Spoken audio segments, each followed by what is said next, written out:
Hi, I'm standing outside the Temple of Morgoth in Armenelos. As we all know from our history books, Morgoth was the most powerful of the Valar, divine beings created by Eru Ilúvatar, to shape our world of Arda after its creation.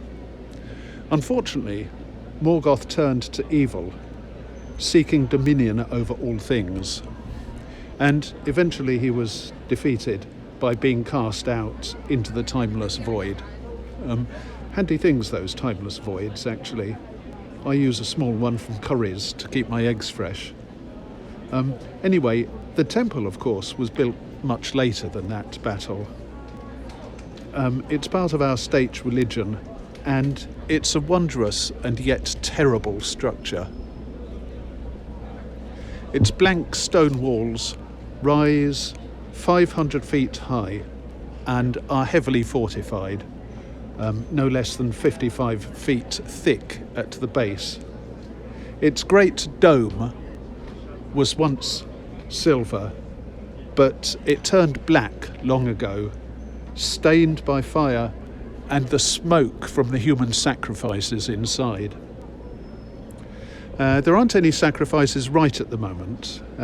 The priests have just ordered a 777333 for the next batch of victims.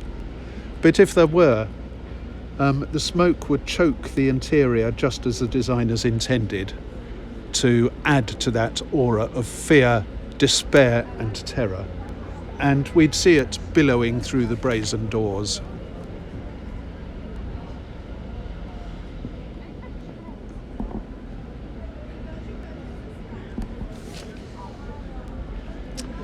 We'd hear the screams too. Well, actually I wouldn't, because I always wear muffles earplugs when I'm guiding around here. And to be honest, since there are compulsory scream filters on all phones, neither would you. The state doesn't want people to know how bad life is in Armenelos, so it's made them compulsory. Okay, well actually I was lying there.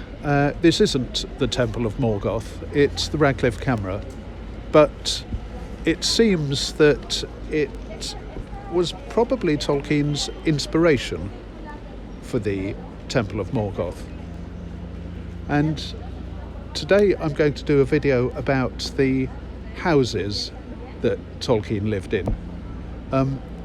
And I need somewhere sort of fairly neutral to stand when I'm not talking about houses. So this seemed an ideal starting point. Radcliffe Camera or Temple of Morgoth, take your pick.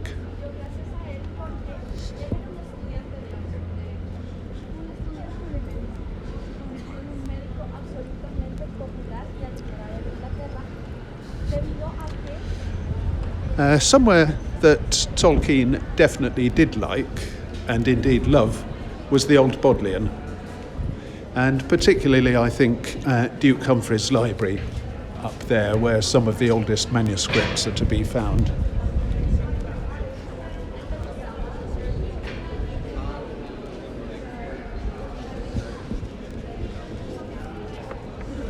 And I just want to say a little about Tolkien's early life. He wasn't in Oxford at the time, but I want to say something to indicate what influenced him and how it connected with what I'm going to say about his houses.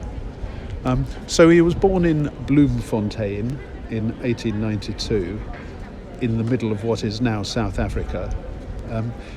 And his parents had moved there because his father was a bank manager and had been sent to work at the Bloemfontein office of the bank. When in 1895, Tolkien was taken to England on what was intended to be a lengthy family visit.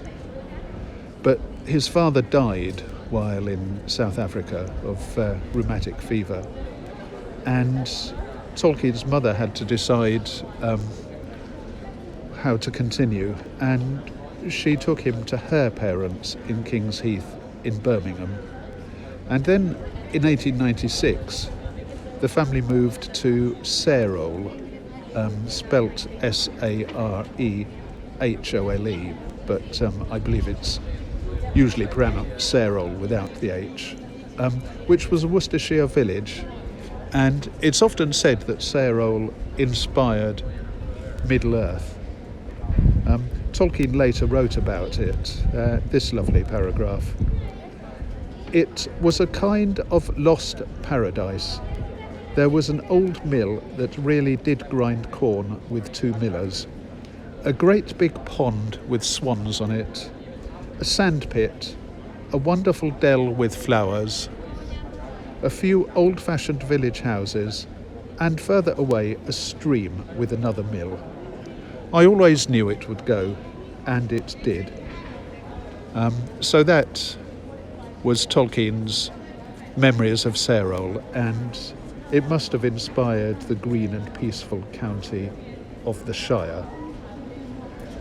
And you can see from the walks I've done how much Tolkien would have loved the Oxfordshire countryside.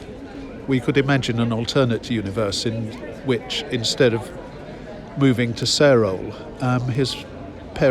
his mother moved maybe to Kidlington and brought him up around the old stone houses there. And I think he'd have enjoyed that just as much, walking along the somewhat wild banks of the Cherwell. And it's worth noting, by the way, that his Aunt Jane had a farm called Bag End, and obviously that inspired the name of a very famous location in The Hobbit, Bag End.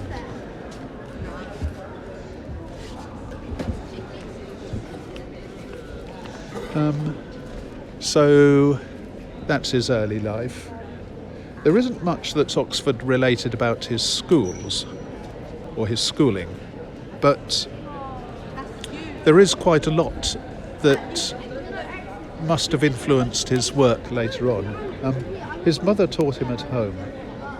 The lessons included botany, which he liked, and he became very good at drawing and identifying plants. But it seems that Tolkien's favourite lessons were about languages, and amongst other things, his mum taught him the rudiments of Latin. Religion was also important, and he became a Catholic in 1900. Sadly, his mother died in 1904, and he then went to King Edward's School in Birmingham and later to St Philip's School. And I mention that just for completeness. I don't really know much about them. Okay, well, I'm going to say one thing that isn't exactly about Tolkien's schooling, but it certainly had an influence on his work, and that's his interest in constructed languages. That's languages which have been invented partly or wholly from scratch, rather than natural languages like English, Spanish, Basque, and so on. And nowadays, this is a respectable field of study. Such languages are called conlangs, and there's a very good book by David J. Peterson called The Art of Language Invention. He was commissioned to construct the languages used in the Game of Thrones, and in his book he explains how he did this, and he explains how they display certain linguistic principles that you don't find in English, but you do find in other languages that most of us don't know. So they give quite an insight into how languages work and how linguistics works, and this was something that Tolkien was obviously very interested in. When he was 10, it seems that his 2 cousins introduced him to a language that they'd invented called Animalic. And here's a sentence in Animalic. Dog, nightingale, woodpecker, 40. And that means you are an ass. The construction of Animalic was apparently fairly simple. The word 40 was given the meaning of ass, and it went the other way too. So the word ass meant 40. So basically this was just substitution, with some words being the names of animals and other words not being the names of animals.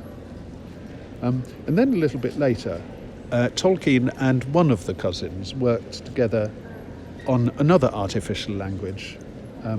This was called Nev-Bosh, and Nev meant new, and Bosh was slang at the time for nonsense. So Nev-Bosh meant new nonsense. And it seems that Tolkien worked mainly on the vocabulary and the spelling. There are other aspects to artificial languages too. One of the important ones is word order, and another is endings, inflections, and the way that they change with the function of a word. But Tolkien probably didn't work much on those, although he'd certainly have known of their importance from having been taught Latin. And then even later, he worked on a language entirely of his own called Navarine. By this time, both cousins had found other interests, and it seems that Navarine was a bit like Elvish, which any Tolkien reader will know.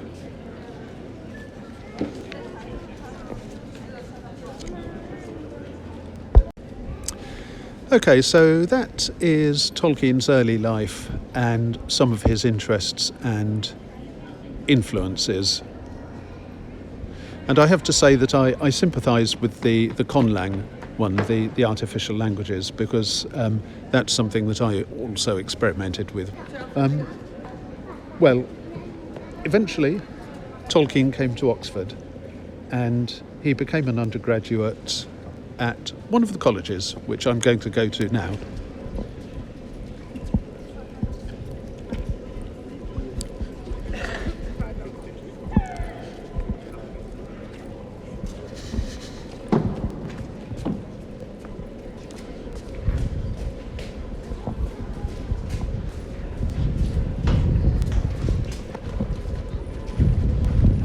And it isn't very far.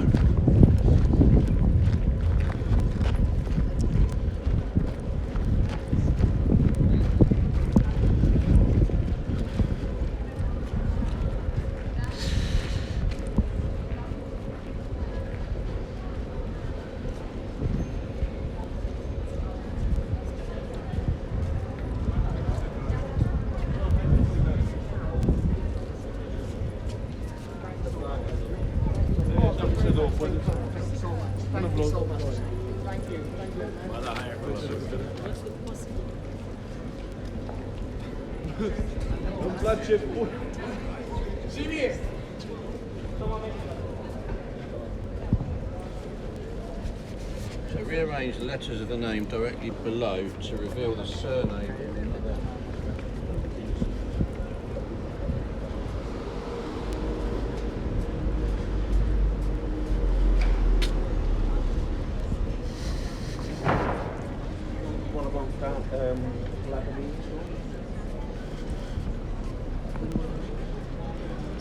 So this is Exeter College in Broad Street.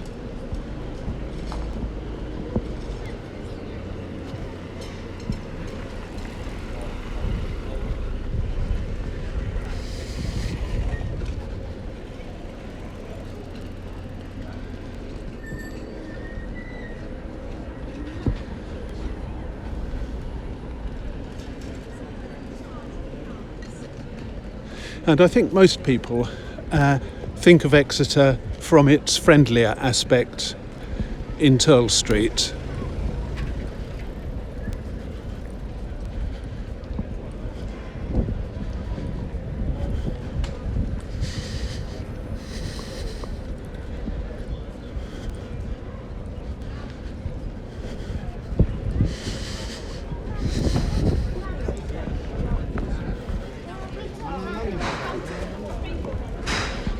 A lot of it is covered in scaffolding at the moment. In fact, half the buildings in Oxford seem to be covered in scaffolding, as you'll see if you go down Beaumont Street.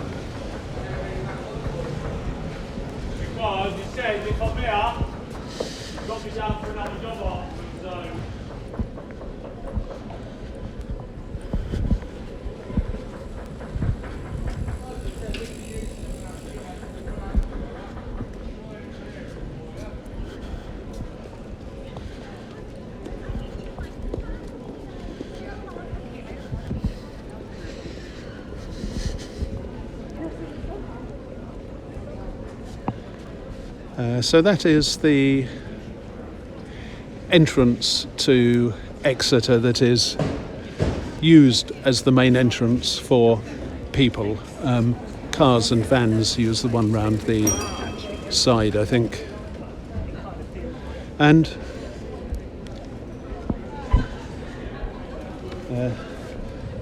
let me just have a brief look at this side of Exeter.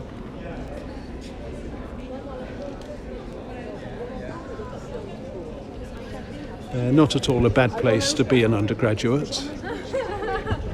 And I'll go into Ship Street to continue because I'll be out of the way of the crowds.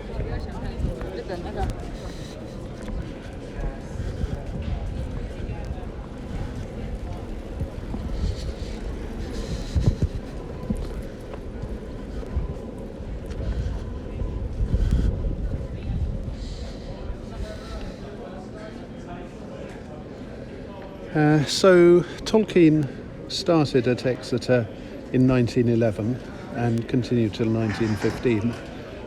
Initially he took classics, but then switched to English language and literature. Fringe shows in Oxford. So where was the comedy festival? Okay, in a minute I'm going to walk to one of the places that Tolkien lived while he was an undergraduate. But it's worth saying that, as far as I know, he would have lived in Exeter itself, in those grounds there, during his first year. That, unless you had very special reasons for living outside college, was the system then. And as far as I know, it still is. So he'd have slept in one of the rooms, maybe through one of those windows even, maybe on the other side of the quad, maybe in another quadrangle. And he'd have eaten in the dining hall, and he'd have spent time in the junior common room with his mates, only they probably didn't call them mates in those days. And during the day he'd have visited the Bodleian, Duke Humphreys Library, lecture theatres, and he'd probably have enjoyed himself too, punting, playing games, and so on. So now let me walk to one of the places that he lived after his first year. And I'm going to walk down Ship Street.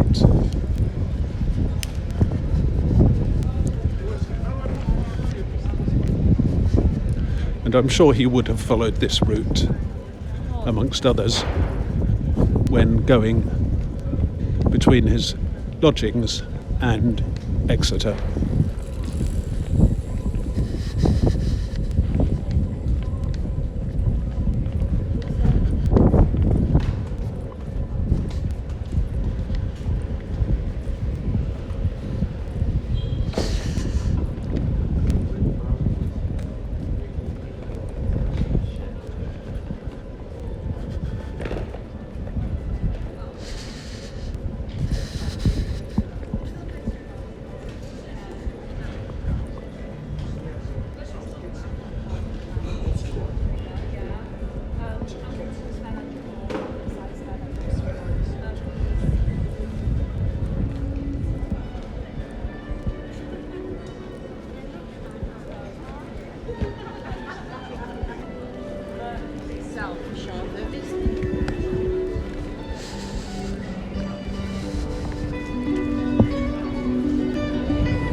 Excuse me, please.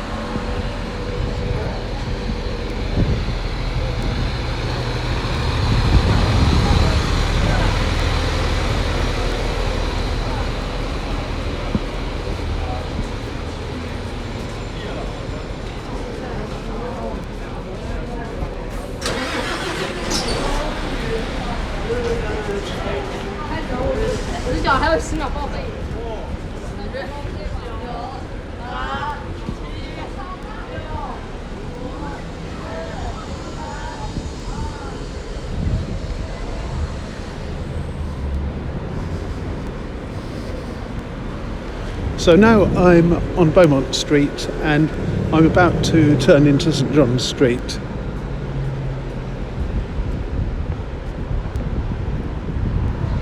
And it seems that Tolkien occupied lodgings in 59 St John's Street.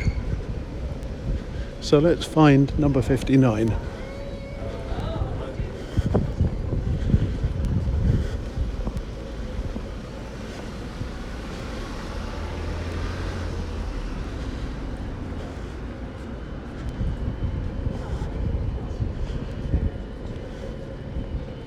That's 62, but I'm not sure how the house numbers work. That's 60, and that's 59. Let's get a full view of it.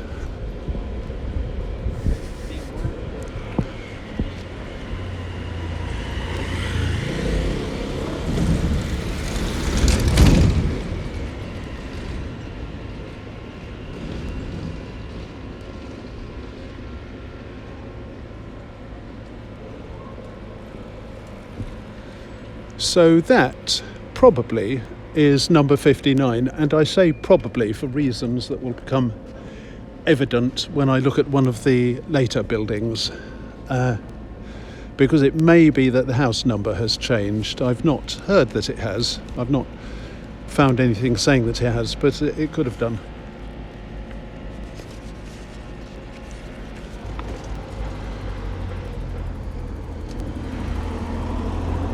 Okay, well, I said that almost all students would have lived in Exeter or indeed any other undergraduate college during their first year. Courses are normally either 3 or 4 years long, so there are other years to cover. And some students might get a chance of at least one other year in college. But it seems that for Tolkien there was at least 1 year during his course when he had to live out, he had to lodge out, and that was 1914 to 1915, and he lived here. And I don't know more about the living arrangements than that. He might have just had a single room, he might have had a bedroom plus a study room, maybe he had to go back to college for meals, or maybe his landlady or landlord cooked meals for him. The arrangements could vary. But at any rate, unless the house numbers have changed, he had a room here. And if the house numbers have changed, then he had a room not very far away from here.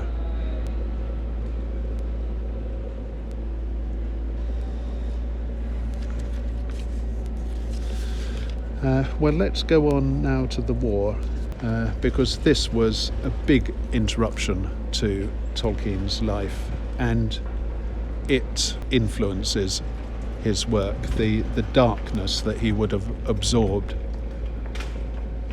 So in 1915, Tolkien got a first in finals. And for people who don't know the system, degrees were divided into 3 classes, first, second and third, or fail if you're really bad.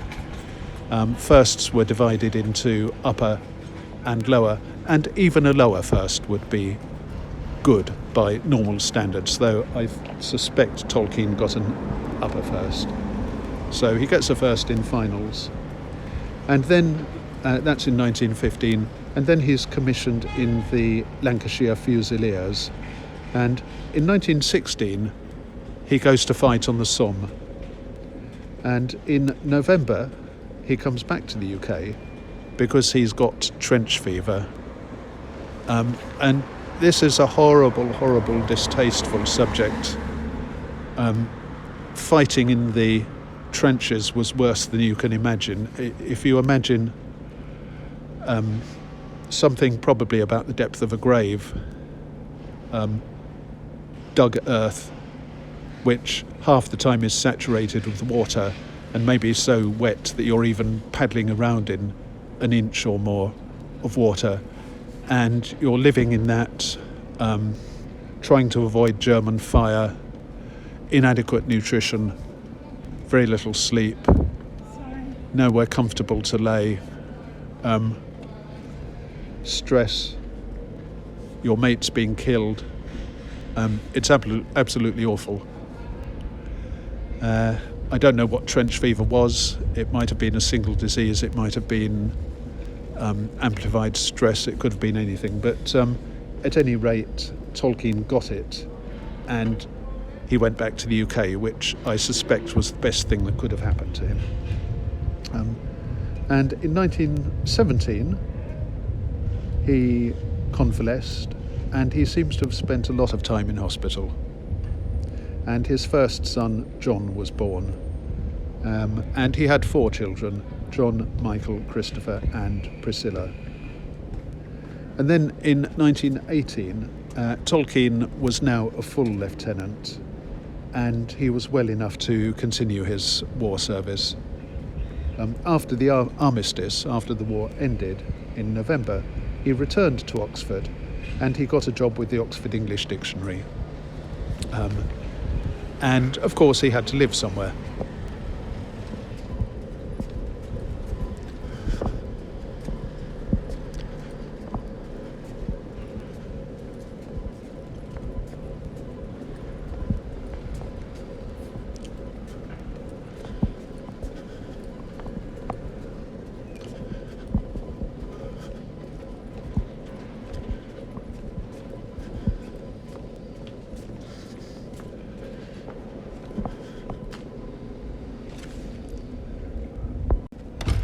Right, well, this is number 50 St John's Street, and Tolkien lived here apparently during 1918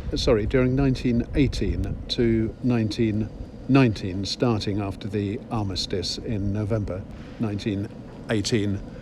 And I can't tell you definitively whether it was this actual house or whether it was one of the houses around it.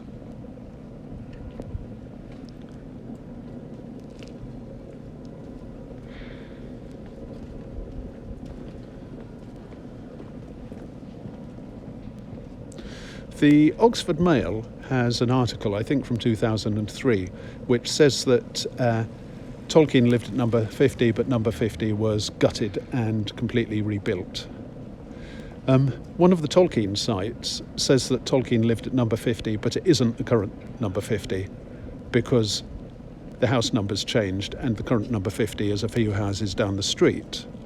And one of the residents just asked me why I was videoing the house, and I told him about Tolkien and the house numbers, and he said that he'd lived here for 30 years or so, and that the numbers hadn't changed in that time.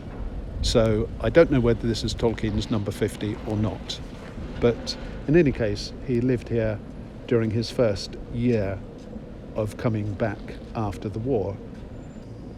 So what was Tolkien doing when he lived here? He'd got a job with the Oxford English Dictionaries, and in those days their offices were somewhere that I've already passed when I walked from the Old Bod to Exeter. I'm on the Sheldonian grounds. I step through an archway onto Broad Street. I'm facing Blackwell's, and on my left is what is now the Museum of History of Science, and in Tolkien's day it was called the Old Ashmolean, and it's where the Oxford English Dictionary offices were. And what did he do? Well, he was working on words beginning with W, specifically waggle to warlock, and he had to do things like establishing how their meanings had changed over time, finding quotes from newspapers, novels, and other sources illustrating how the words were used to confirm those meanings, looking at the way the words arose from other languages, if they did arise from other languages. Remember that English is one of the languages that most loves taking words from elsewhere. Terry Pratchett once described English as a sort of language that goes into a dark alleyway and mugs any other language that passes and snatches half its words. That sort of thing. Word origins, changes in meaning, derivations, and so on. And Tolkien loved the work, and it again influences his writing. So that's the OED. I said that Tolkien lived in number 50 between 1918 and 1919. Where did he live next?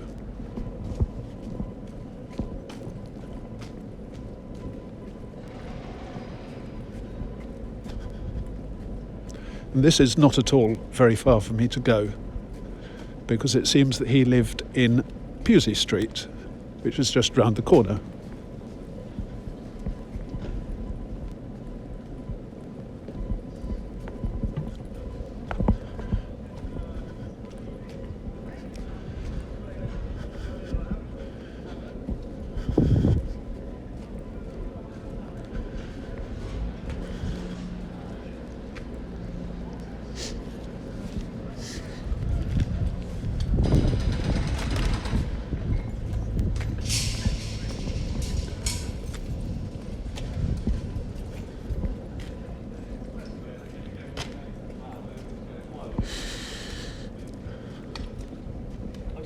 Meeting. I'll see you missed call, so I'm just ringing you back before I go back in.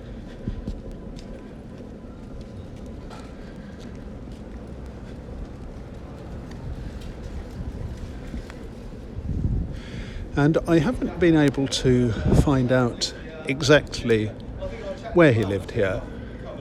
The street in 1919, 1920 wasn't called Pusey Street, it was called Alfred Street.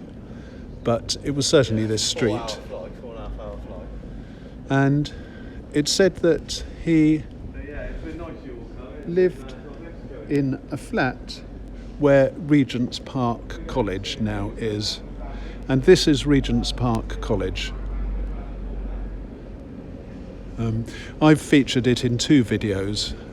Regent's Park have done 2 open days since I started videoing. And for both open days, they had rather distinctive chalked decorations on their pavement. And I did videos where I filmed those. So this is Regent's Park College, and Tolkien was somewhere here. I don't know whether it was in the same building or whether this is since his time.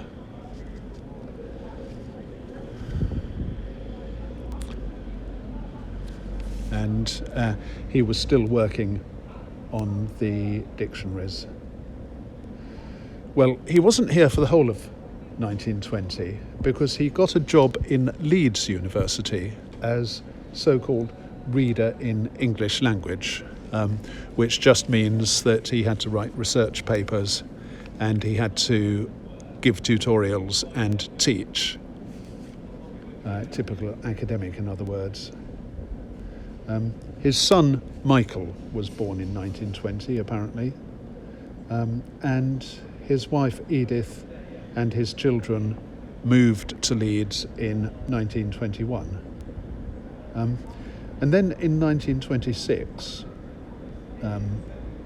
Tolkien was appointed Professor of Anglo-Saxon at Pembroke College, and he moved back to Oxford and came back to Oxford in January 1926.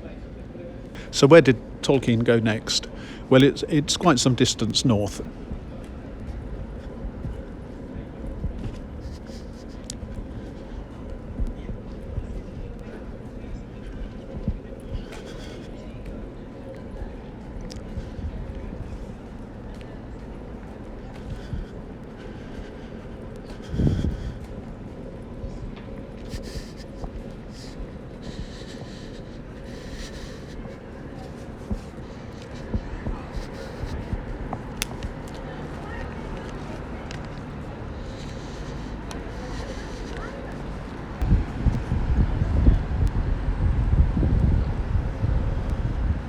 Okay, so I'm now going to get onto St Giles and then walk up Banbury Road.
Now this is a fairly blank bit of Banbury Road, so let's talk a bit about Tolkien and his interest in words, and the work that he was doing for the Oxford English dictionaries.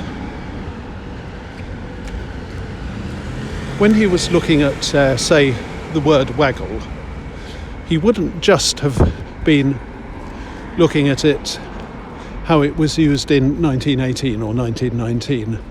He'd have been tracing its history right back to the point at which, if it had been taken in from another language, I don't think it had, but if it had, when that was done, and even before that, to how it was used in that other language, and perhaps even further back, if it had been taken into that second language from a third language, and so on. I'm oversimplifying, but you get the idea.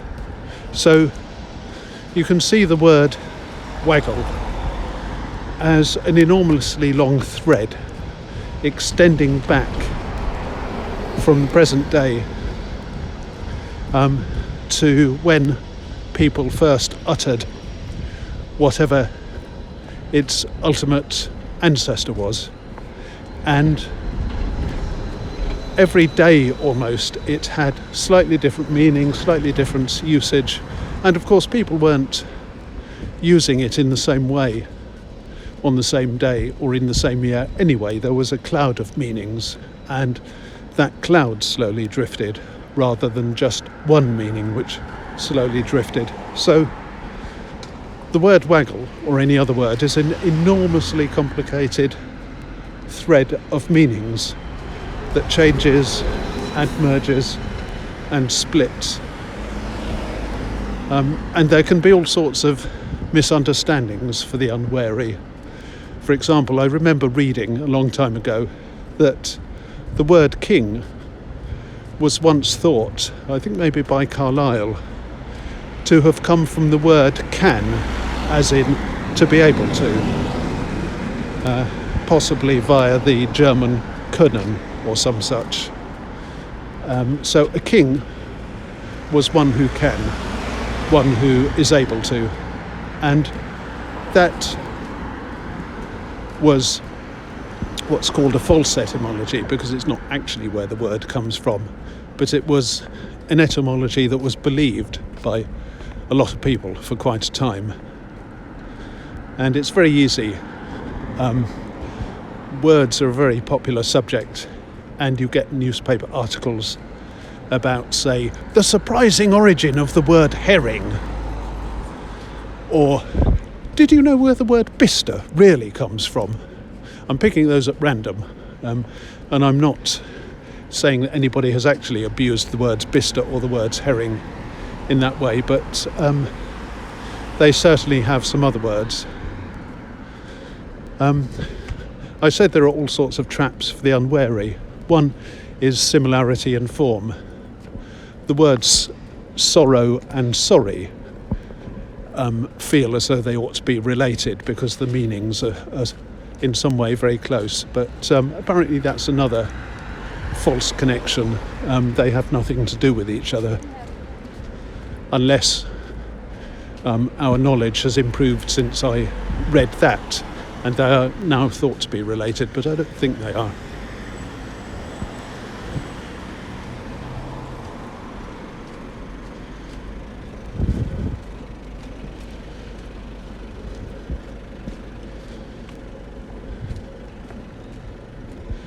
So that is one of the complications of studying words.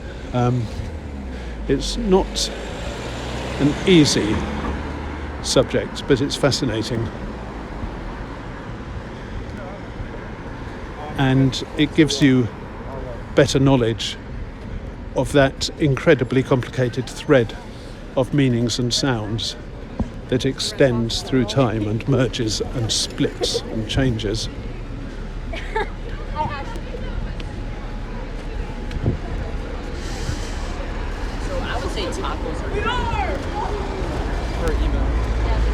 So let's now think about Tolkien's writing.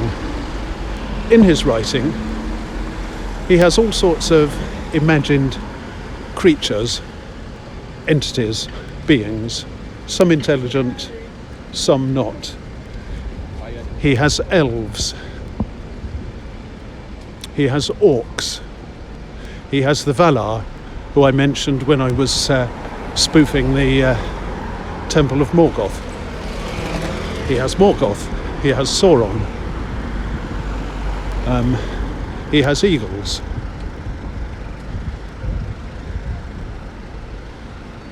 And all of these things have names, and because he's invented languages to use in his worlds, some of them have names in several different languages. And because Tolkien thinks about the meaning of words and the way this changes with time, he undoubtedly thinks of each word as not a single slice through time, but as the sort of thread that I've been describing. So every time he thinks about, say, Morgoth, or say, a Valar, I'm sure that he sort of, maybe subconsciously, thinks of all of its history at once, rather than just as a single point in time. And that must give his writing a depth that a lot of authors don't have. And that depth is important. A few months ago, I did a video standing outside the Maths Institute where I talked about myth and the way that Tolkien used myth to illustrate truths about human character and human emotion. And I told a science fantasy story written by Jack Vance about a magician who discovers a new realm of green magic. And the demons that inhabit this realm, the beings that inhabit this realm, can do all sorts of wonderful things that you can't do on Earth. And the protagonist desperately wants to understand this. He desperately wants it as much as anybody in the Maths Institute wants to understand turbulent flow or category theory or algebraic topology or whatever their maths subject happens to be. But he can't. His brain isn't good enough, his mind isn't good enough, and eventually he stops trying to understand it and returns to Earth a bitter, disappointed, dissatisfied man. This is a fate that probably a lot of academics suffer.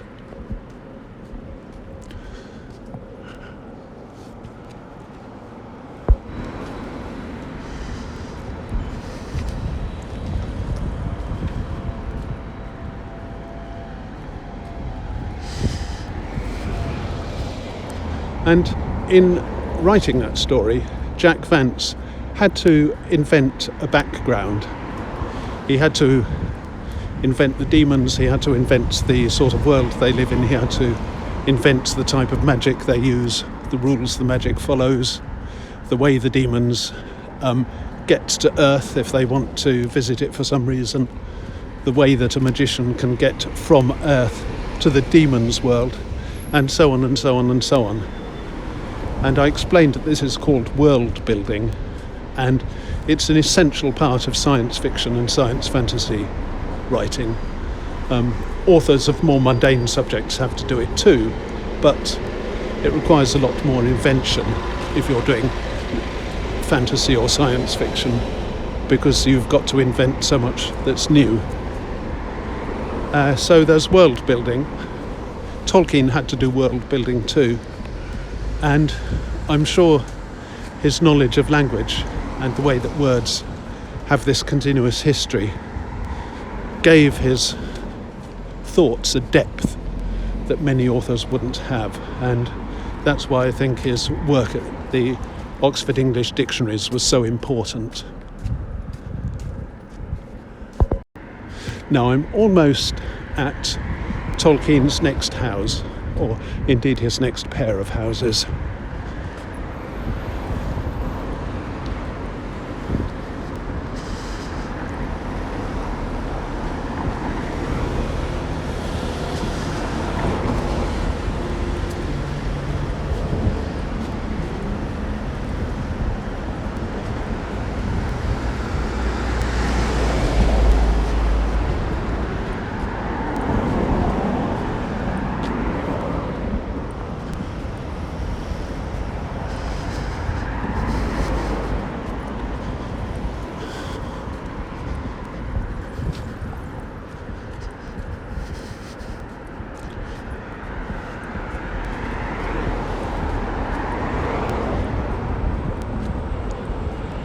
Right, so this is Bardwell Road. It's one of the posh North Oxford roads with fanciful houses like that.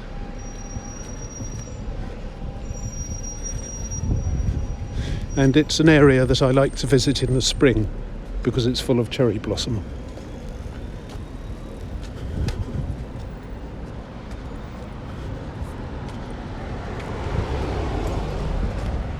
And it's leafy.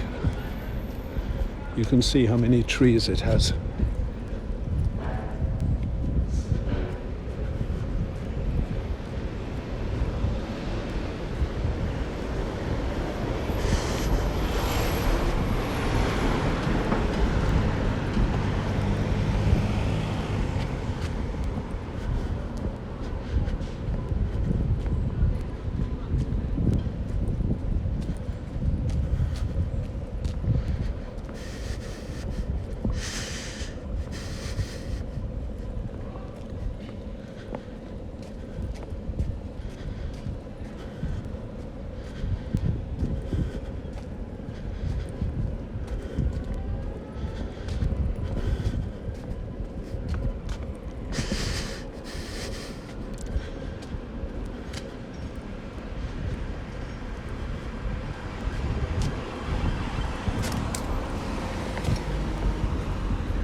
Look at that.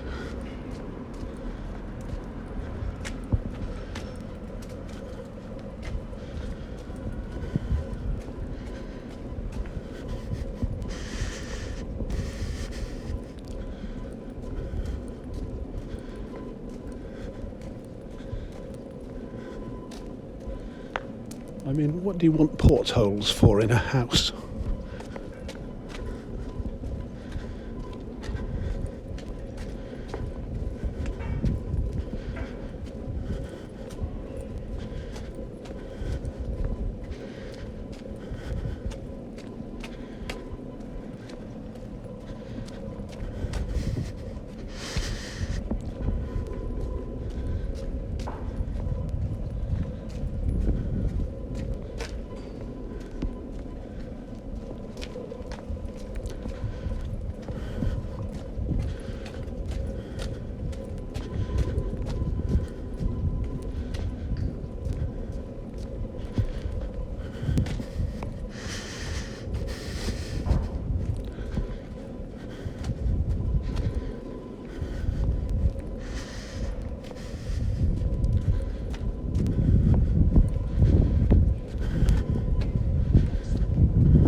So I'm now almost halfway up Northmoor Road.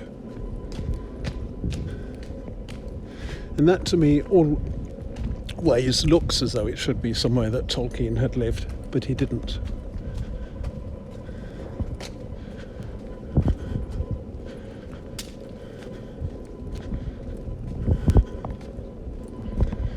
That's St Andrew's Church.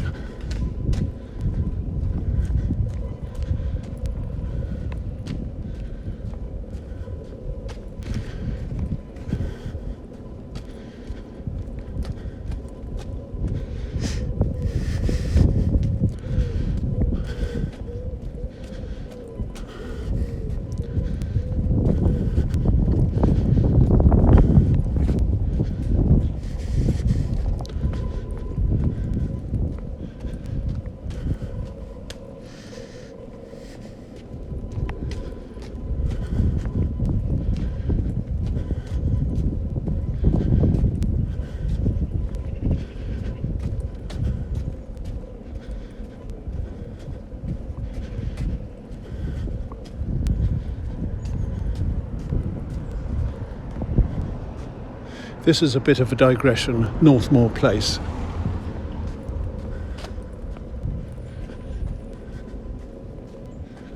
I don't know what was here in Tolkien's time.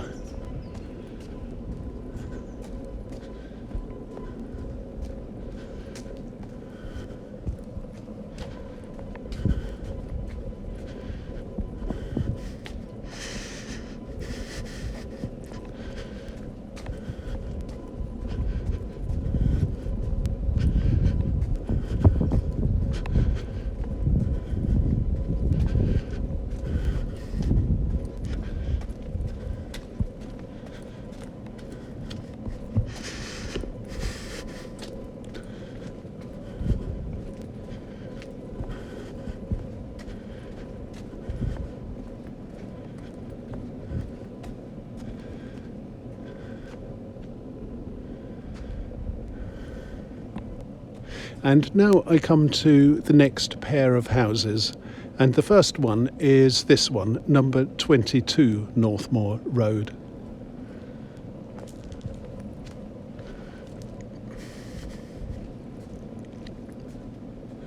And it's difficult for me to get a detailed view of it. There's that.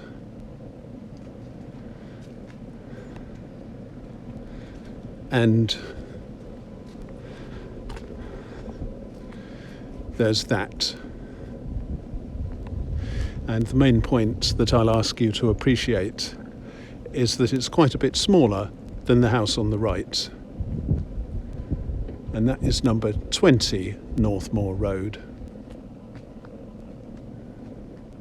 And you'll see that there is a blue plaque on it at the right-hand end.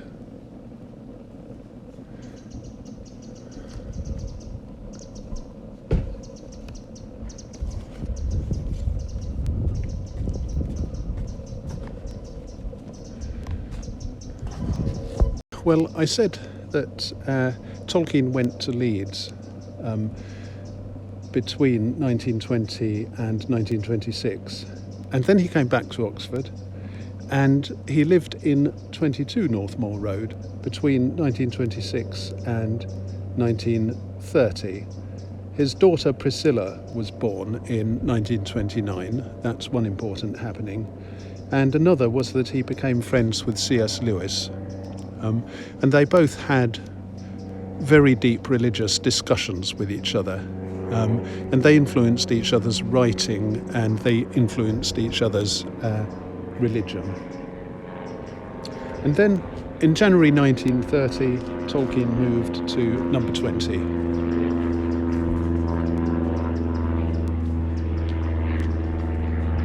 The bigger house. And this house has an illustrious history and would even without Tolkien. One of the best-known Oxford businesses is Blackwell's, the bookshop in the Broad Street opposite the Museum of the History of Science, where I came out of the Sheldonian grounds. And this house was built in 1924 for Basil Blackwell, who was the owner of the business. Tolkien turned the drawing room in this house into his study, and from 1930 onwards, well, that in fact was the year he moved in, as I said, he worked on The Hobbit. A Country Life article that I read about the house said that legend has it that Tolkien was marking exam papers when he came across one with a blank answer, and this gave him inspiration, and he filled the empty answer space with one line: "In a hole in the ground there lived a hobbit." I've also read that, well, the place where his hobbits lived had a tube-shaped hall with many little doors coming off it left and right. A lot of them were pantries and others were cellars, bathrooms, bedrooms, dining rooms, and so on. And it's suspected that perhaps that was influenced by this house, because apparently this house had a hall running all the way from front to back with small doors on each side. Going back to The Hobbit, Tolkien wrote this for his children. It eventually came to the attention of Susan Dagnall at George Allen and Unwin, which was a very well-known publisher of the time. And she persuaded Tolkien to complete the story, and it was published in 1937. And then the publishers wanted a sequel, as publishers tend to do, and so Tolkien started work on one, and that eventually became Lord of the Rings. And I'll just say that Tolkien didn't just write The Hobbits here. He also did his academic work. One of the things he did was a literary analysis of Beowulf, which is a well-known epic involving a fight against a monster called Grendel, Grendel's mum, who seems to have been pretty fierce too, and a dragon.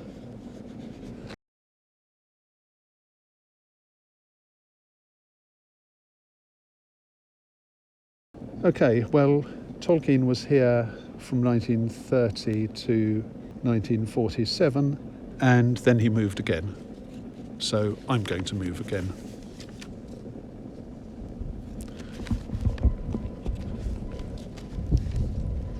And I have to go back south now.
one of the things that people like doing here is picking plums.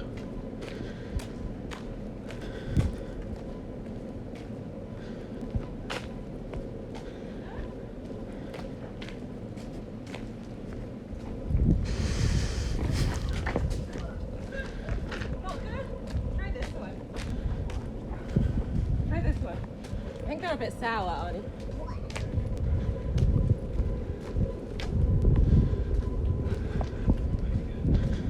I don't know whether there were the right sort of trees here in Tolkien's time, but if there were, he might well have been doing the same.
This coming up on my left is Lady Margaret Hall.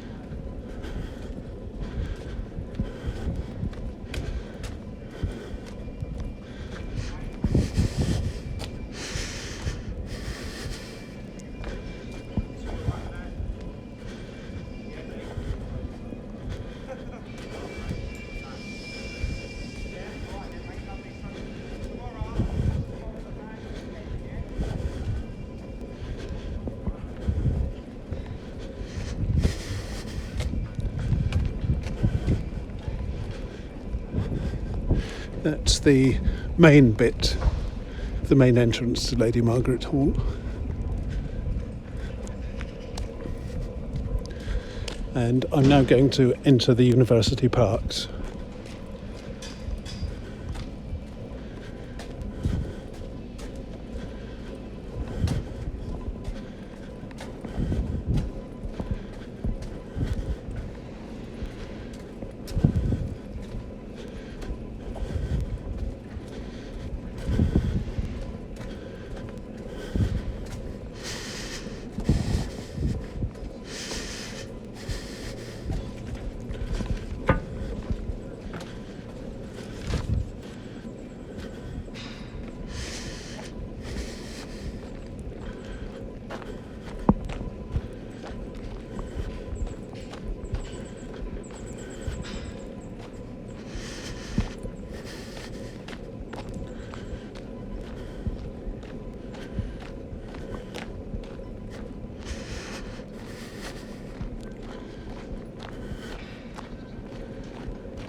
Now I'm on the cycle path that goes through the parks.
And I'm now going through Music Meadow, which I think is a bit of the parks that I've not videoed before. And I'm going to come out near St Catherine's College.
There's a lovely moist smell of new mown grass, but you won't get that over the phone.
That's where I came in.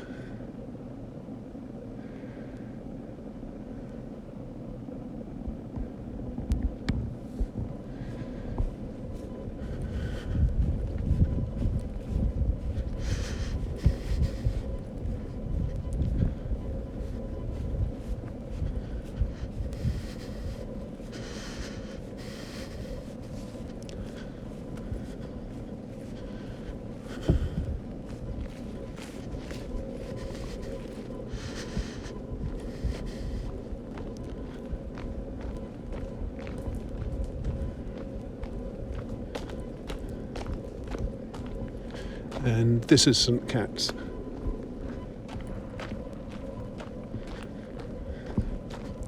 Same sort of idea as Wolfson as regards architecture.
And now I'm on Manor Road, and the next house is on the same road.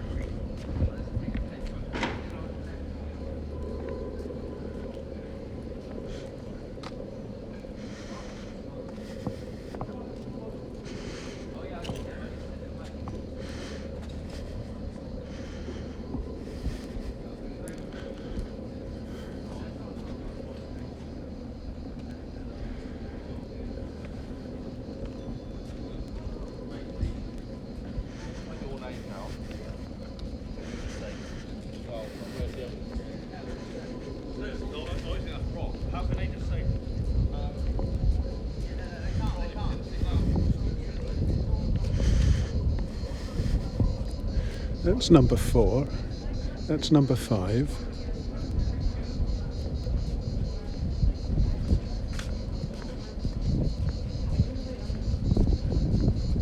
That's number 2.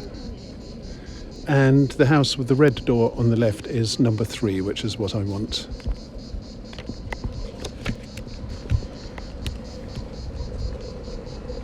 So this is 3 Manor Road, and Tolkien lived here from 1947 to 1950 with Edith and his daughter Priscilla.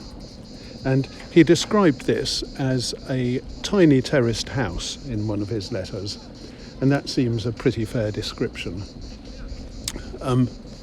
Reason he could use it was that it's owned by Merton College, and he'd been appointed chair, which is a very prestigious position.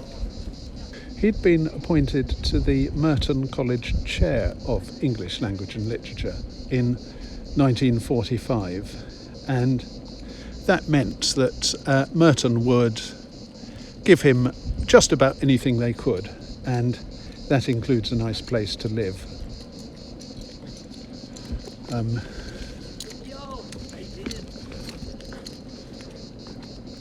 And, well, as I say, he could use it because he was chair, but it also seems that he found the previous home, 20 North Moor Road, too big and costly to run after the boys, John Michael and Christopher, had moved out. But then he found this place too small. It had no study. And in one of his letters, he talks about typing out The Hobbit once and Lord of the Rings twice while sitting on his bed. Remember, they didn't have word processors in those days. They had typewriters. So in 1950, he moved again.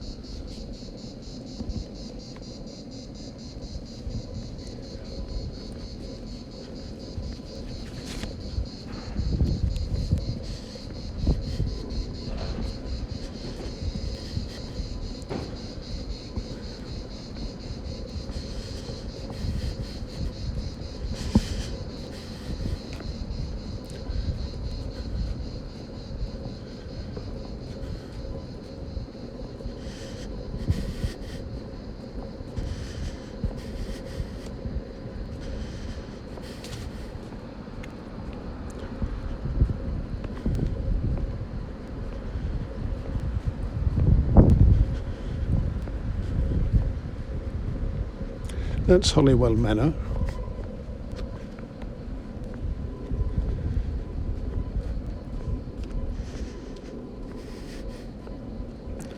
And I'm now coming to St Cross Road.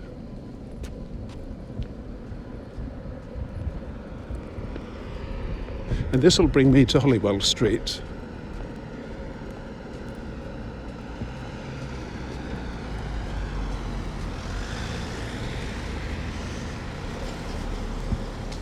Now, I'm not all that far from where I was about a week ago when I did the video about the Barat, the Indian bridegroom's wedding procession, which I sort of stumbled into outside the Bodleian.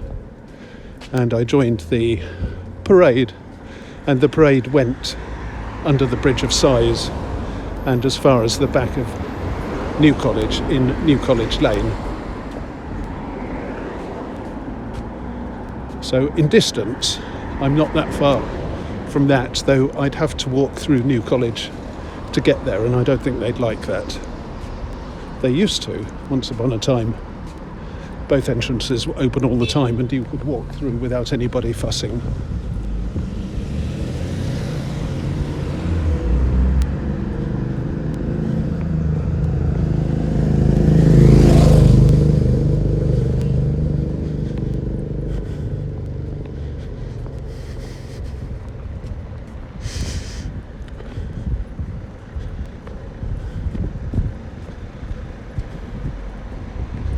That takes me back to Mansfield Road.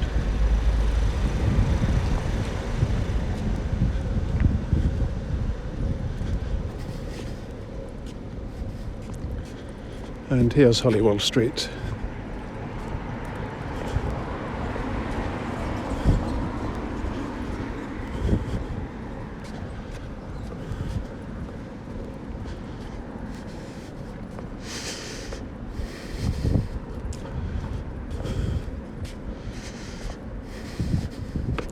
Or to be more exact, here's Holywell Street and the junction with Longwall Street.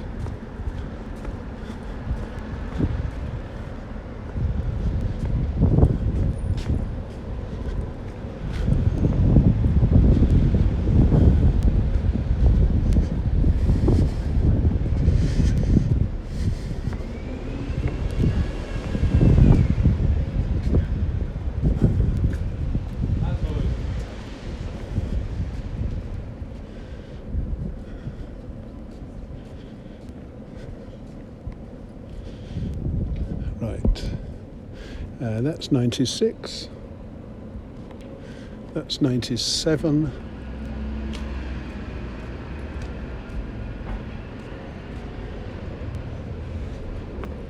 That is 98.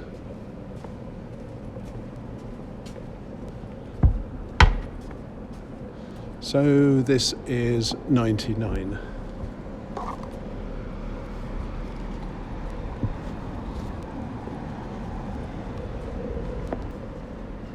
And this is a rather charming house. I like the colour scheme. So Tolkien lived here between 1950 and 1953. And I've got a note from somewhere, maybe I made it when looking at pictures of the houses preparatory to visiting them. I've got a note that says, "This looks much bigger and better suited." And one thing that happened while Tolkien was here is that Collins, a publisher, turned down Lord of the Rings in 1952. Imagine that. They wanted him apparently to cut the book substantially.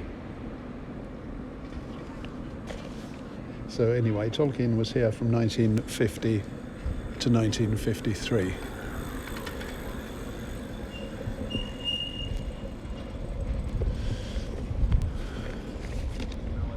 Now, I'm going to have to take a battery break because I don't think I'll make it to my next two locations unless I do.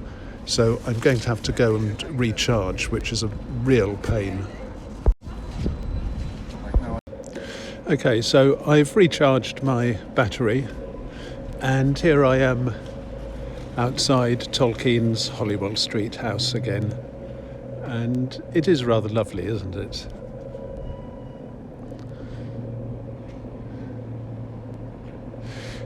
Well, to get to the next house, I have to walk a little bit further. So while I do that, let's admire some of the architecture around us.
So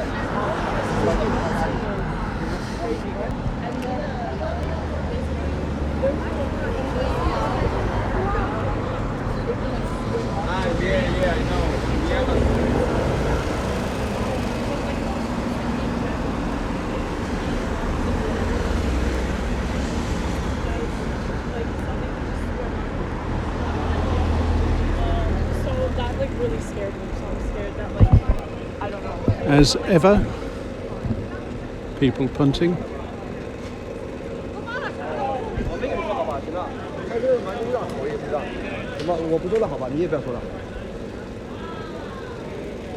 And I'm sure Tolkien did that.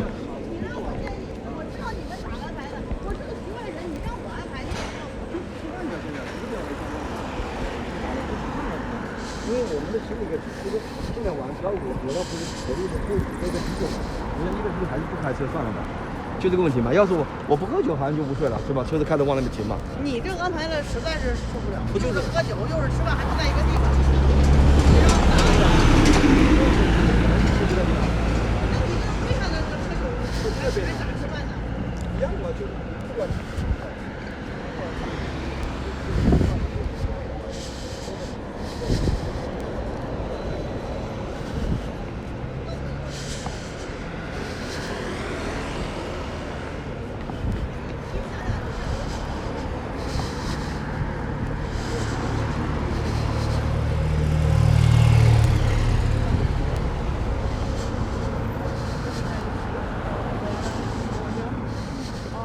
And basically she like had like a blood clot in her brain, and she was becoming with brain clot.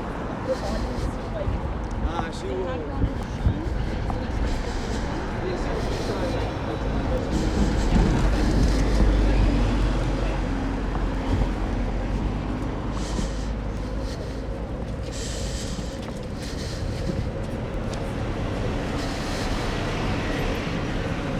Okay, well, I turned my admiration quotient up to maximum for Longwall Street and Magdalen. I can probably turn it down a notch or so now.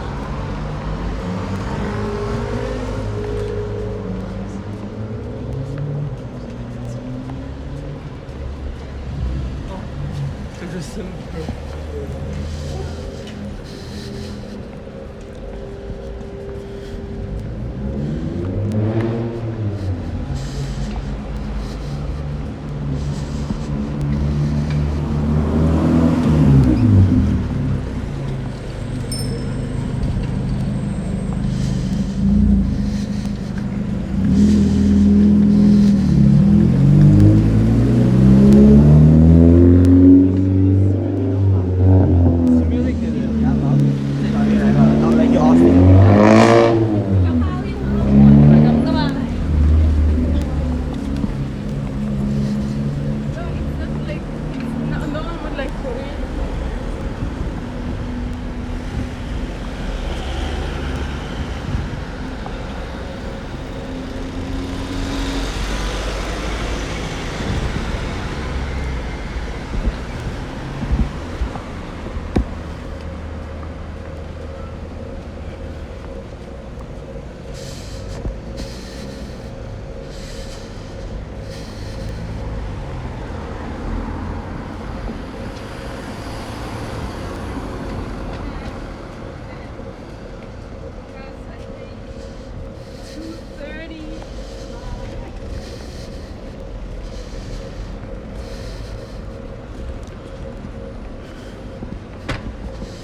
Okay, well that's St Clement's, and now we approach Headington Hill.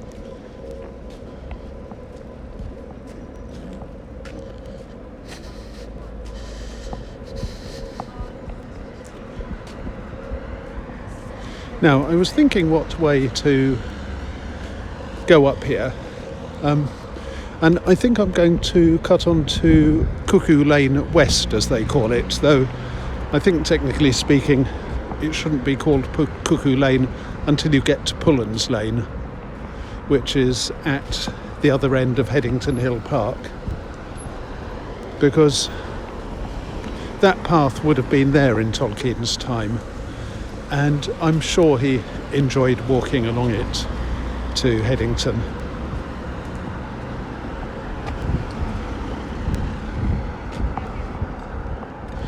And perhaps to be more realistic, I should have walked back through the parks, back past where St Cat's is now, and then through the music meadow, and then along to Cuckoo Lane that way, maybe via King's Mill, because that path would have been there in Tolkien's time. The cycle path wouldn't have been, but you'd still have been able to walk along what is now the cycle path. Parks were commissioned, I think, around about 1855 and developed over the next 10 years or so. So they'd certainly been around by the time Tolkien was an undergraduate and was in his later years.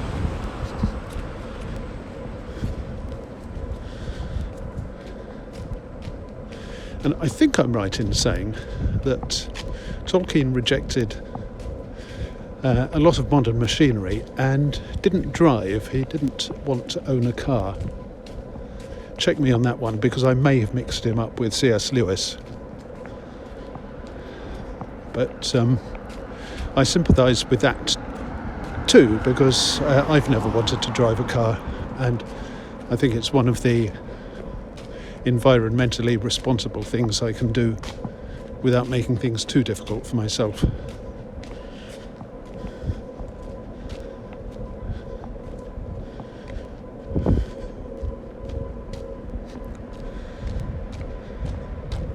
This is the edge of Headington Hill Park. I walked through that in a spring walk video, number 4 or so, early this year. And this is making me feel terribly nostalgic now. I do wish there was the opportunity for more spring walk videos, but there isn't. It's all downhill from now on.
Here we have the Islamic Studies Centre, and I love to think what Tolkien would have made of that for inspiration had it been around when he started writing.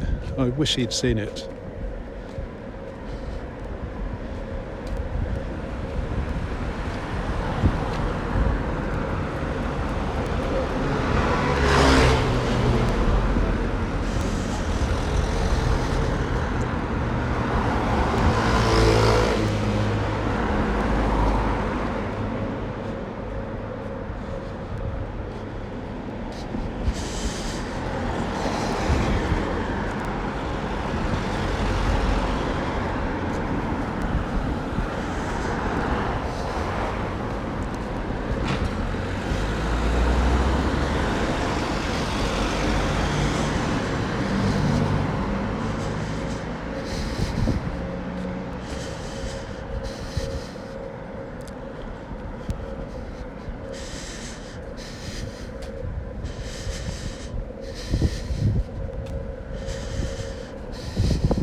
It's not as interesting inside as it looks. I did an Oxford Open Day video about it, Open Doors video, last September, wanting to see the garden, and I saw the garden for my first time. And it's dull, formal and sparse.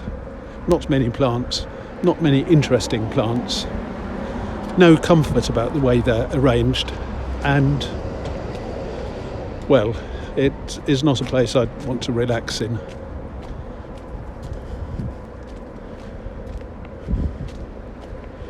So now I'm walking up Cuckoo Lane West.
This is a very recent Brooks University building. The view was prettier before this was built. And in Temple of Morgoth land, this is where the minor functionaries who oiled the hinges of the brazen doors polished eagle droppings off the louvers in the roof, if there were any. Opinions differ on that, and who ordered the taxes for the next batch of sacrificial victims and then paid the taxi fares from the temple's account. This is where those functionaries would have lived.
That is Brooks University territory.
That's Brooks.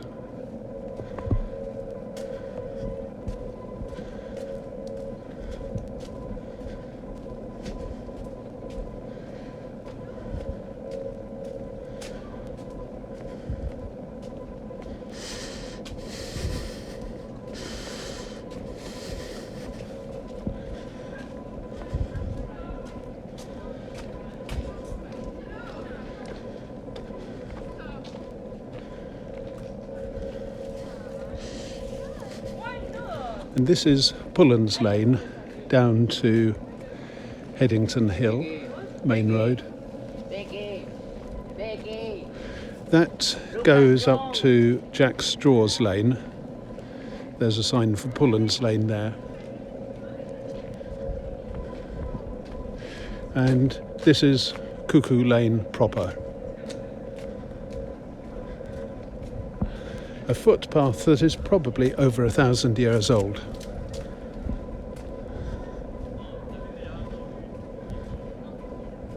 So dating well back to the time when Headington was a separate village, altogether independent of Oxford.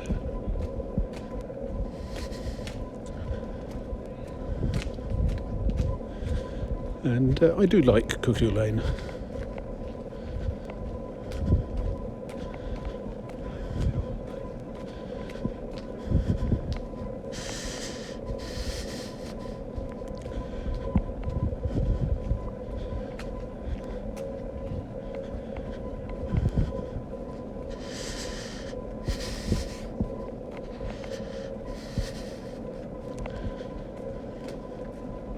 We're down to the island.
I don't need to.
So this is, I just did a missed call from the main.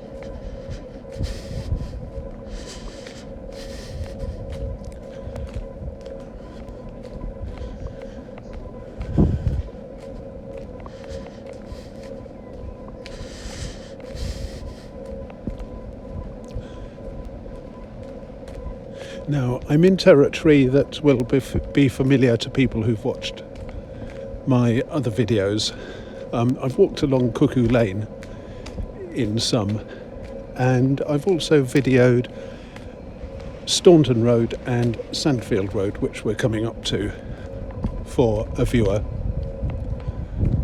So we will soon cross those. And I'm also coming up first to Headley Way, and I did a video about Headley Way earlier this year, showing how originally there was a big estate which sort of needed to be connected to Headington Hill by a main road, and there wasn't a main road, so the inhabitants of the estate had to walk the long way round through Jack Straw's Lane and Pullen's Lane, and the residents of Pullen's Lane didn't like that at all because they were so posh. I mean, Pullen's Lane were not the estate. So they put up gates, locked them.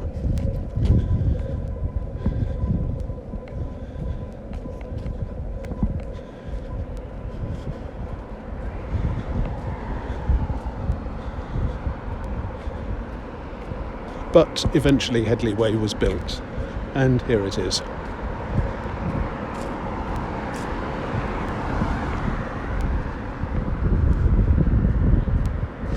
And that is called Woodlands Road, but it, or possibly this, is still Cuckoo Lane.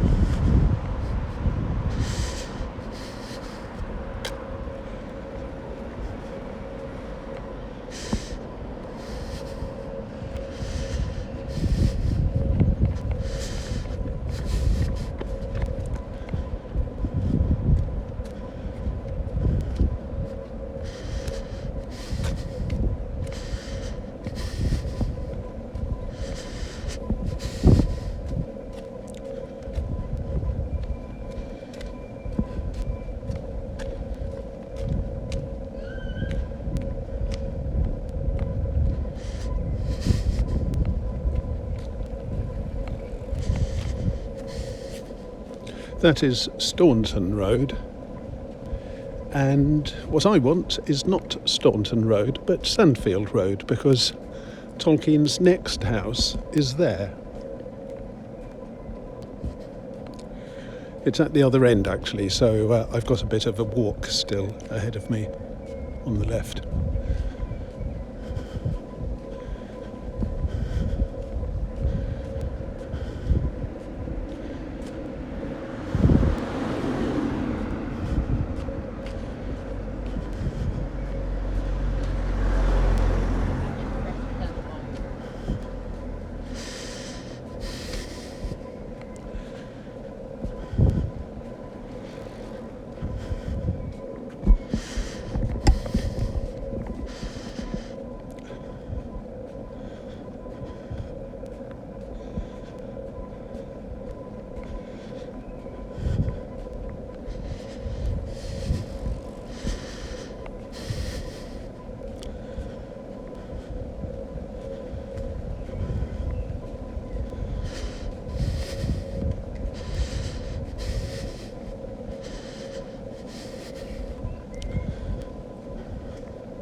And this is Sandfield Road, and it continues off to the right, but the bit I want is on the left.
Now we are going downhill.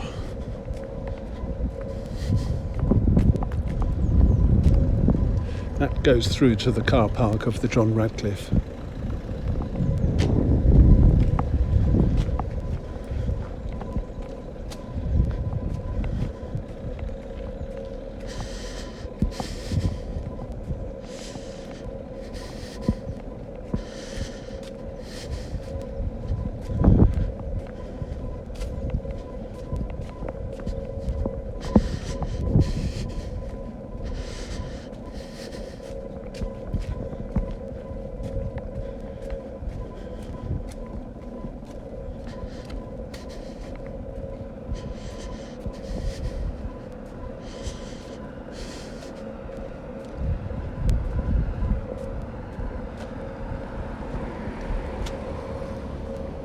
Aha. And here we have 76 Sandfield Road, which is Tolkien's next house on my list.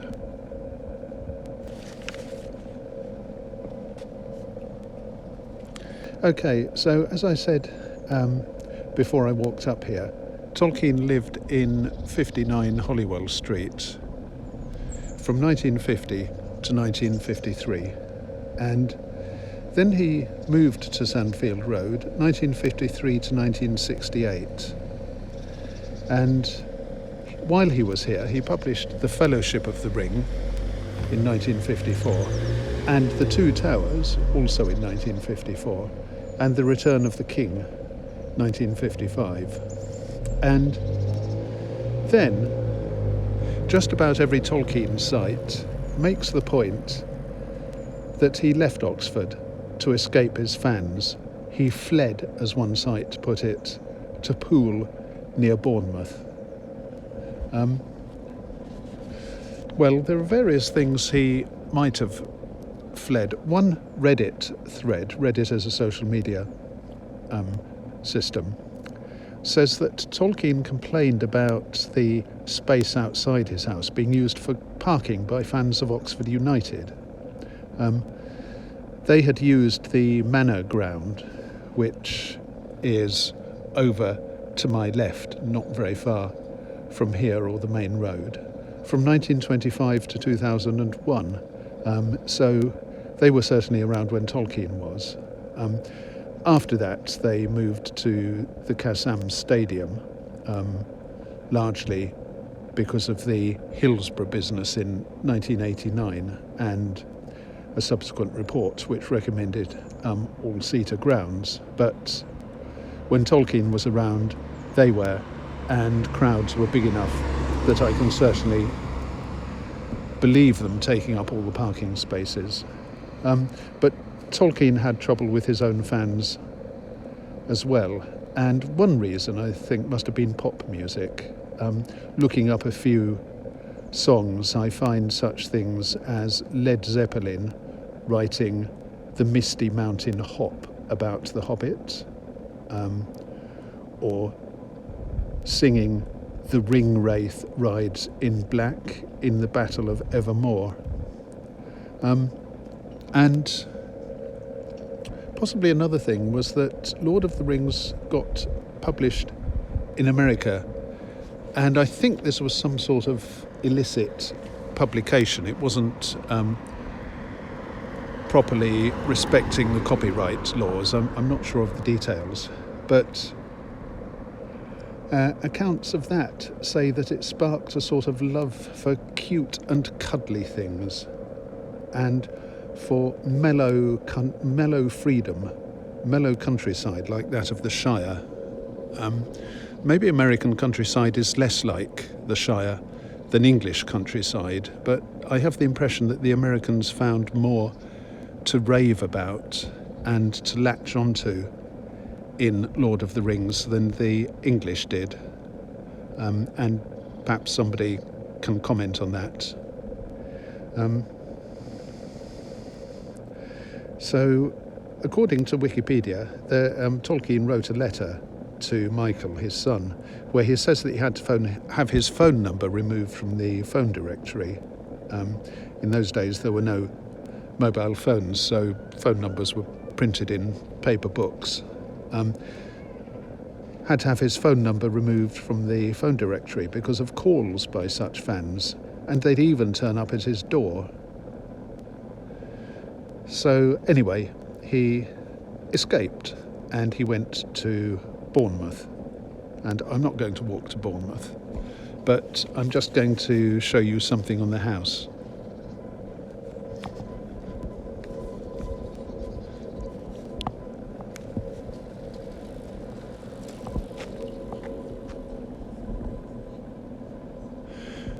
Now, from previous practice, I don't think this will show up very well, but there are much better photos than I can take on the web.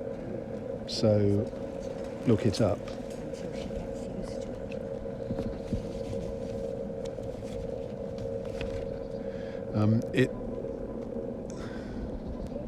It's a plaque carved by Bill Brown of Kidlington in the 1970s, and it depicts the Dragon Smaug on the left, Hobbiton Hill, an opening into Bag End, and some dwarf runes on a compass rose. And as I say, you'll find very good photos of it on the web. The current, what you see now, is quite badly eroded, so that's a good reason for looking at the older photos. I had to image enhance mine to bring out all the details. So that is 76 Sandfield Road, and Tolkien then moved to Poole, but he came back to Oxford once more. So let me walk now to his final residence.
This is a little cut through to Staunton Road.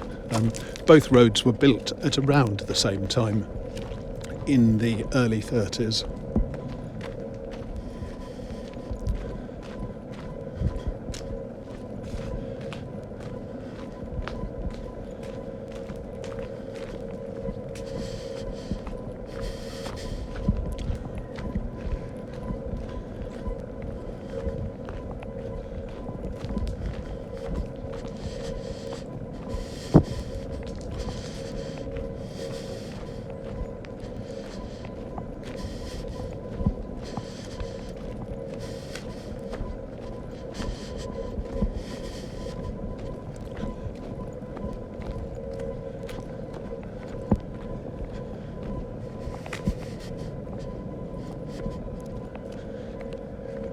And by the way, it's now 10 to 6 and the sun has come out properly and it feels wonderful.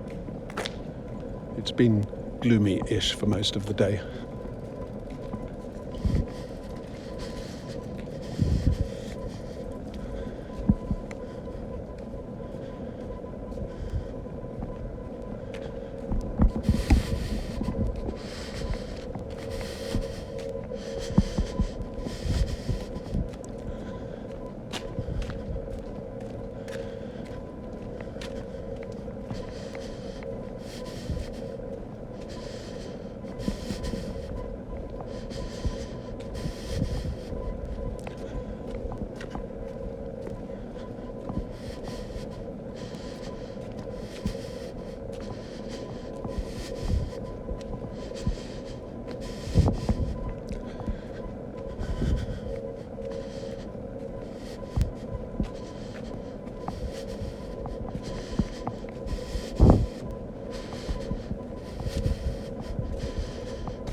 Do I need those? Probably not.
I said I like Cuckoo Lane. Well, I like it from this direction too. It's nice both ways, coming and going.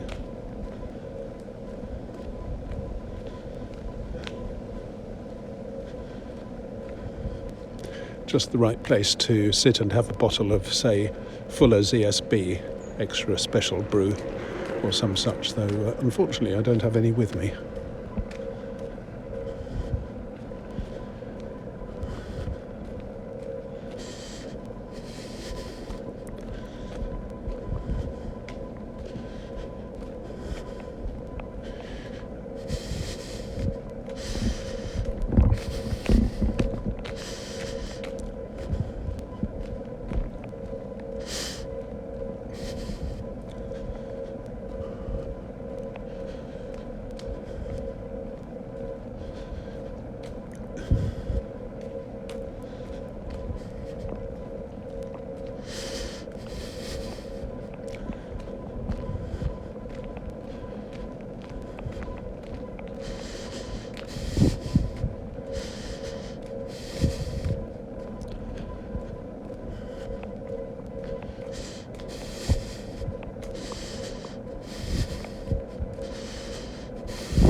And here I am back on Pullens Lane, and I think I'm going to walk down here but slant through Headington Hill Park onto the High Street or onto St Clement's, because that will bring me closer to where I want to be for Tolkien's final residence.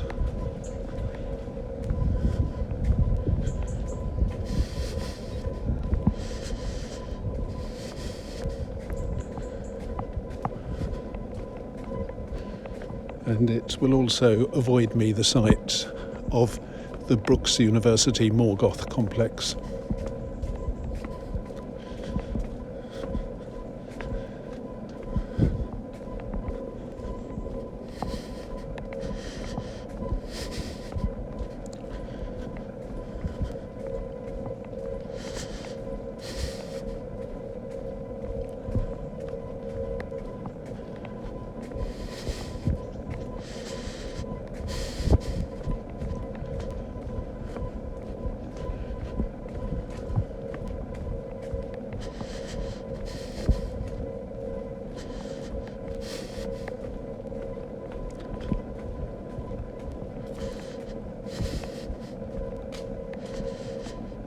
So that is Brookes territory. I want the next gate on my left.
And that must be Brookes too.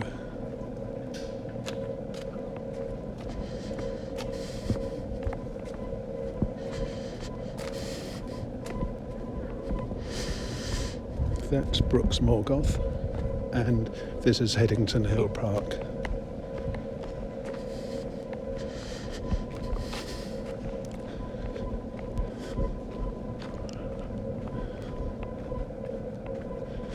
Now, I don't know whether Headington Hill Park was here when Tolkien first arrived, but I'm pretty sure that it was by the time he left for Bournemouth and by the time he came back to Oxford.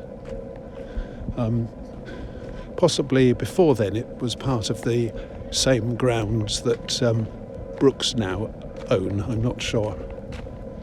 But I do know that if it was here, he would have loved it.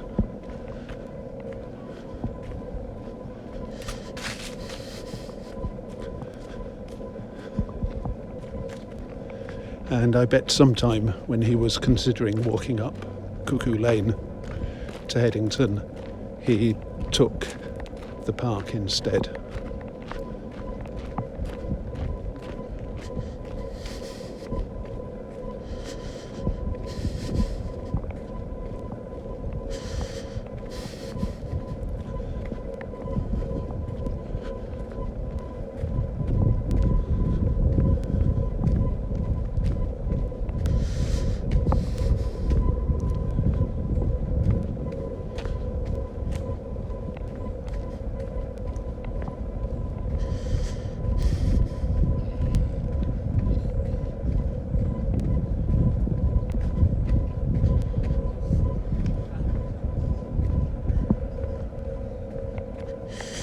You'll hear increasing road noise from the Headington Road as I approach that.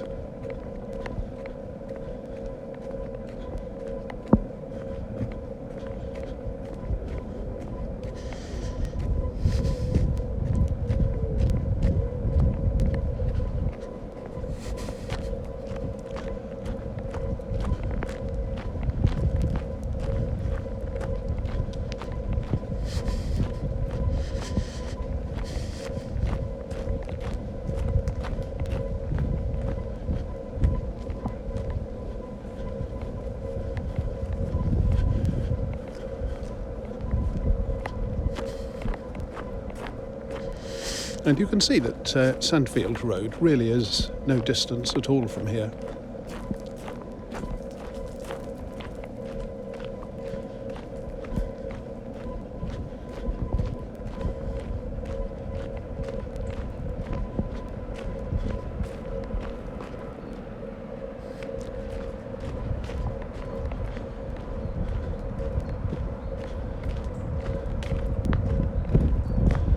Okay, so I've actually come out a bit too far up near the Islamic Centre. Well, never mind.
Now that for me is an example of the green and pleasant countryside of the Shire.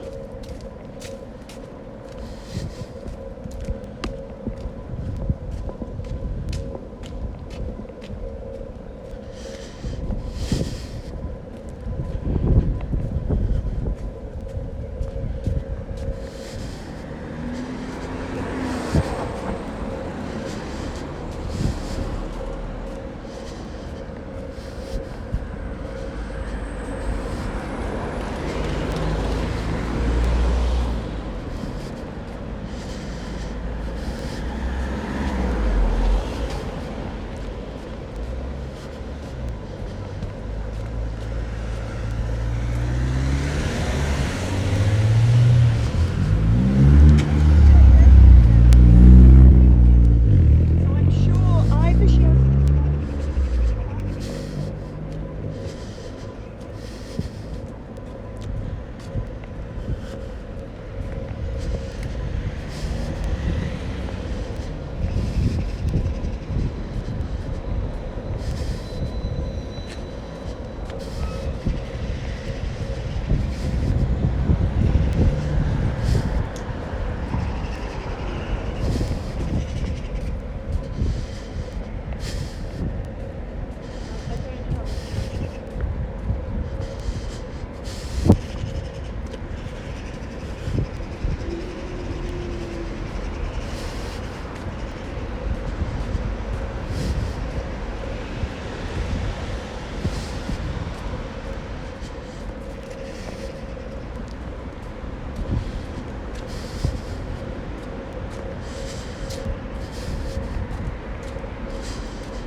sorry, lad. People are just funny to...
giải tiền mà.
Oh, my arse is wet.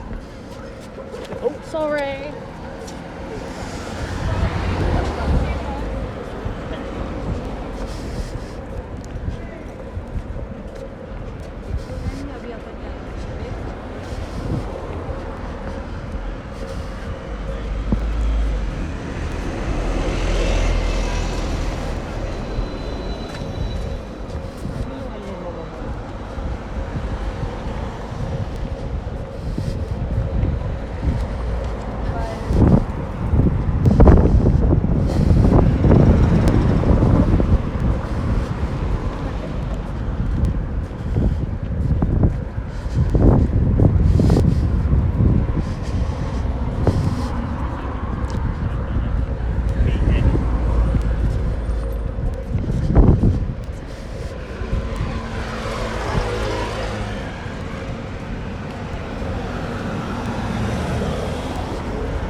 And now I'm approaching the last residence.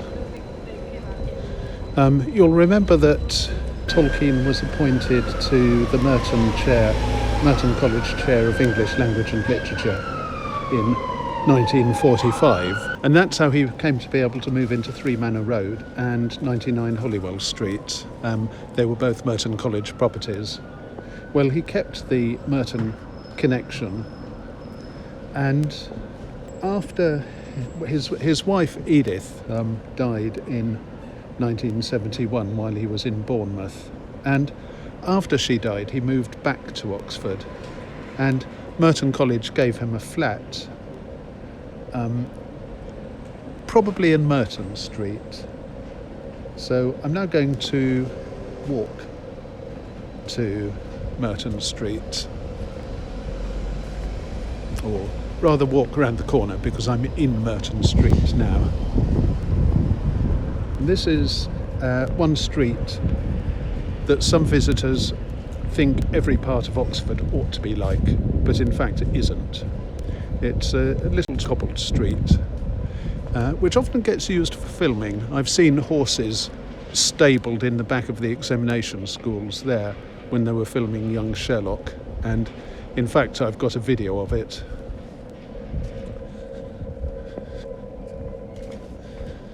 So I'm going to turn the corner into the cobbled part of Merton Street.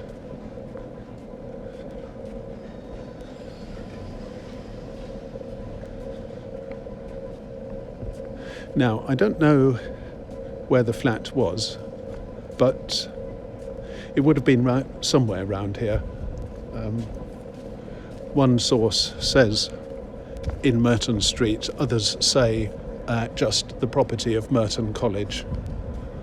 So it might have been on that side, which is where Merton College is. It might have been facing the street. Maybe for seclusion it was a bit further back.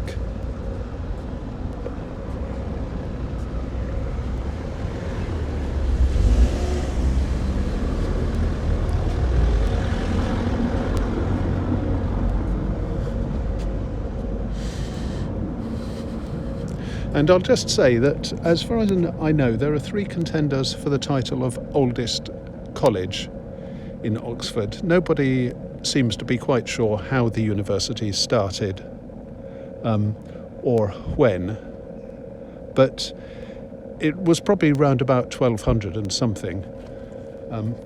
Colleges may have been a slightly later invention, originally sort of fortified dormitories to protect students from the anger of some of the townspeople who, perhaps justly, weren't too keen on this growing intruder taking over their nice little Thames market town. I think before that, before the first college was formally built, students just lived in rooms in whatever passed for digs in those days.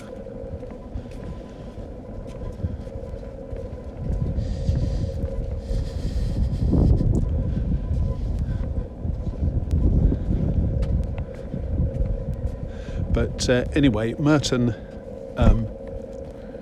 is one possibility for the oldest college. Balliol is another. I think that's been fairly authoritatively dated to at least 1230, if not before. And University College is, I think, the third. And I think the dating for one of the colleges, I can't remember which one, relies on the fact that it was given statute. It has some pieces of paper declaring its legal status as a permanent educational institution. But anyway, this is a very old college and presumably a very old street. And it is here that Tolkien moved in 1971. Somewhere around here.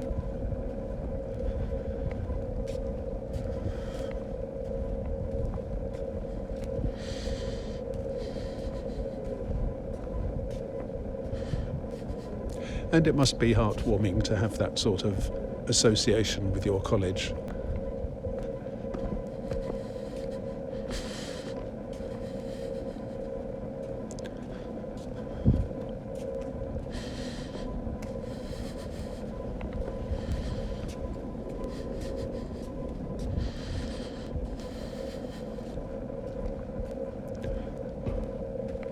And then, by the way, there's another college further on, Corpus Christi College.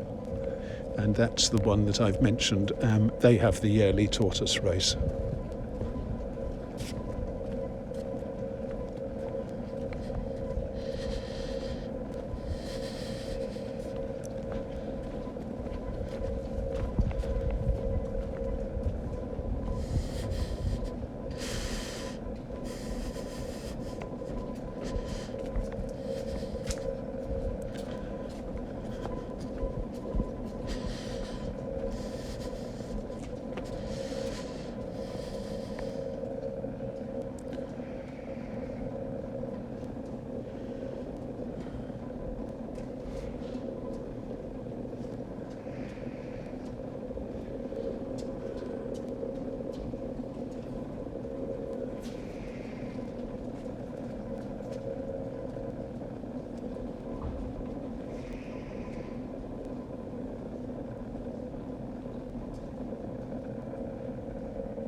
So that is Merton College, and it's somewhere around here that Tolkien's last residence was, and he died in 1973 on the 2nd of September.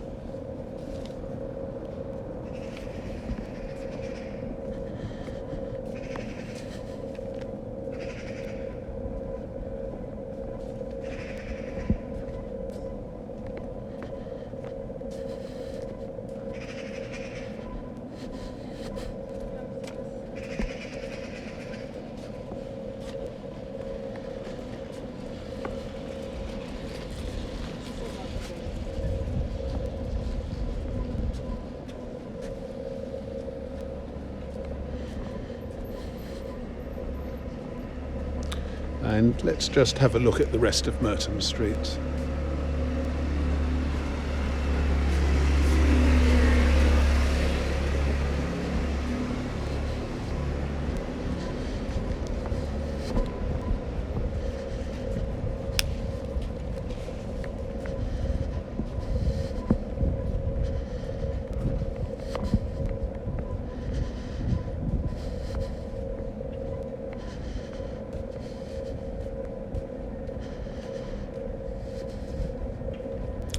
That is the back entrance to Christ Church.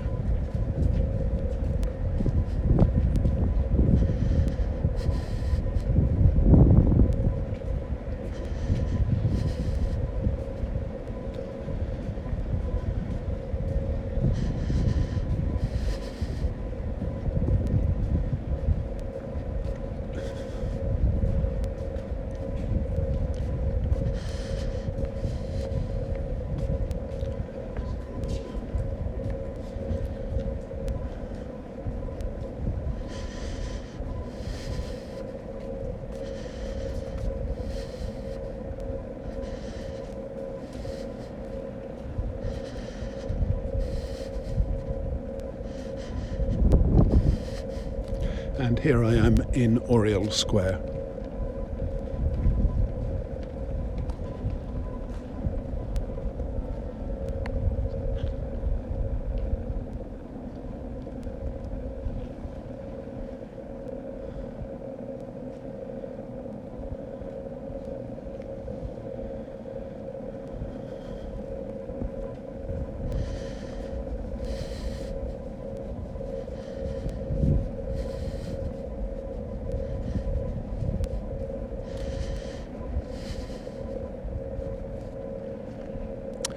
So that is the places that Tolkien lived while he was in Oxford. See you next time.